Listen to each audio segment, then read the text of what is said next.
Yung business mo natin, actually, ano yan, traditional in a way. Pero yung mga tao mahilig mag-network, pwede din. Kumbaga, bibihira kasi yung, alam mo yun, yung produkto mo is, ano lang pang-networking lang.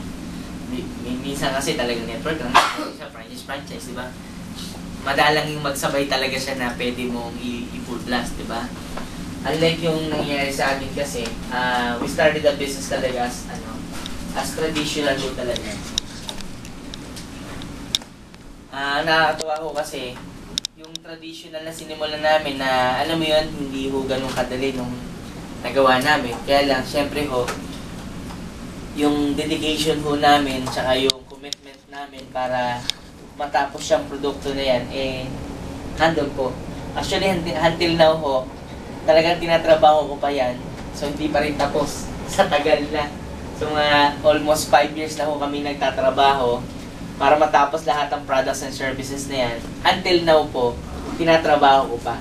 Kumbaga, sa labas ho, marami nagtatangka or nagpaplano na gayahin ho tayo. Pwede naman po talaga yon. Kaya lang, it will take them, siguro katulad ng ginawa ko, mga 3 taon hanggang 4 na taon bago mapuho to. Which is pwede naman. Kaya lang sabi nga nila, sa larangan ng ganitong industriya, lamang lagi yung nauuna. Kasi pag nauna ka na, di ba? Gayahin ka man nila, ikaw na yung benchmark. So pag ikaw na yung benchmark, so ang tinitingnan lagi, ikaw na. Tama niyo po? So yun yung kagandahan kung bakit medyo marami hong tao ngayong natutuwa kay Global Pinoy Remittance and Services, di ba? So, yung binibigay namin sa inyong package ngayon, sa totoo lang, kahit yun lang yung hawak mo, kung masipag-sipag ka lang talaga, may sarili ka ng hanap buhay. Alam niyo ba, kausap ko kanina yung mga iba't ibang airlines doon, na yung international airlines na, kada isa doon, ang usapan namin, 1,500,000 yung initial. Diba? So, ganun kabigat yung ganyang negosyo. Kaya lang sabi nga nila, may katulad ko naman na ordinaryong tao na nag-create ng ganyang opportunity. So, ang gagawin mo na lang talaga is, itatry mo na lang. Nakaw mo? Kasi maraming tao sa una nagdududa pa, iniisip nila, naku, totoo kaya makakabook kaya tayo niyan? Baka naman hindi tayo makakabook, di ba? Parang sino yung mga sabi niya, hindi nga sir, noon, lumahataw ako doon kasi dati wala pang system eh. Kinakabahan na ako, baka hindi ko makasakay. Di ba? Tama ba? So, ngayon, bumalik na si Arnel ba? Si June. Balaba, no? Sabi ko na sabi niya, sir, okay na ngayon, sir. Tawid ko na to. Kumbaga, siguro kahit ako naman sa side niya noon, talaga medyo magdadoubt ako, di ba? Kasi nung last 2 years, di ba? Last 2 years kasi talaga, ang hirap po nung ticketing namin. Ano kami? Manual. Tama, no? Manual yung system namin. Kumbaga, hindi ho siya ganun kadaling nagawa. Kaya nung nagawa ho namin, ako mismo na-excite. Kasi napagsama-sama ho namin into one panel yung services ng GPRS. Nakawa niyo po? Kaya lahat ho tayo nandito, kung first time ka man ho ngayon, pag-isipan mo mabuti kung dapat mong gawin to o hindi. Kasi alam mo, maniwala ako kayo sa akin.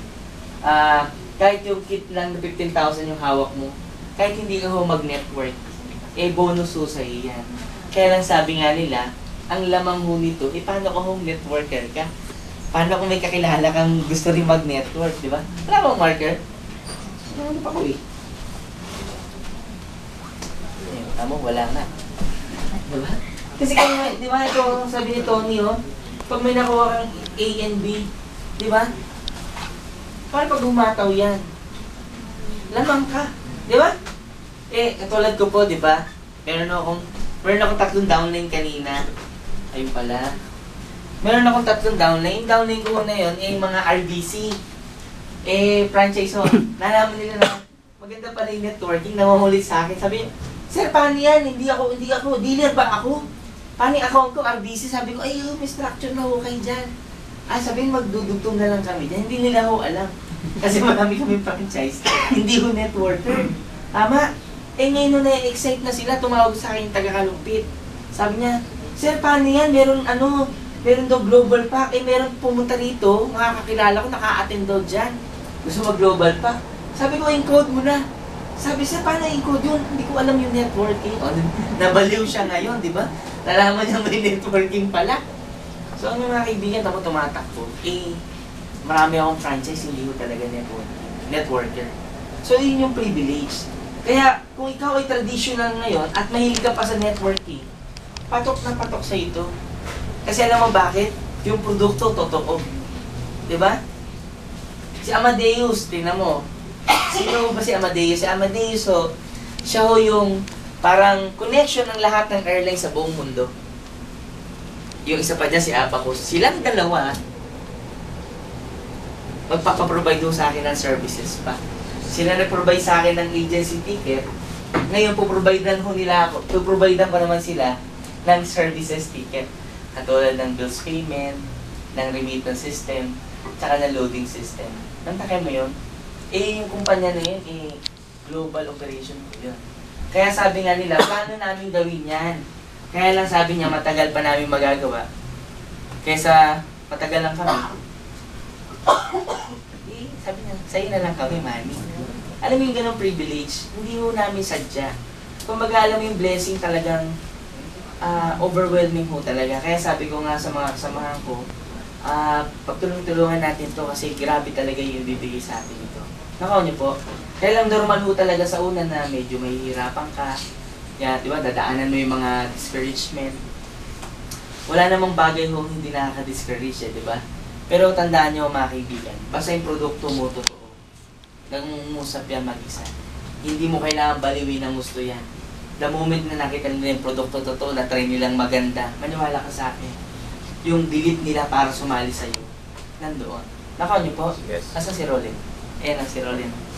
Ayan.